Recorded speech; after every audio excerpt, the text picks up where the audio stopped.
of through grammar. his chest. He didn't move. Not excitement. The mirror didn't move. Not joy.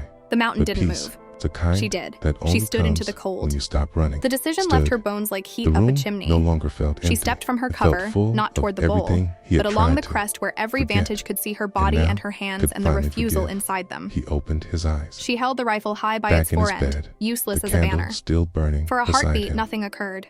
But something Then the right side had ghost changed. mirror one shifted The an air inch. around him She saw no the longer micro felt correction heavy. in the barrel. It felt The little hunger of a light. trigger finger offered a He reached future. for his journal,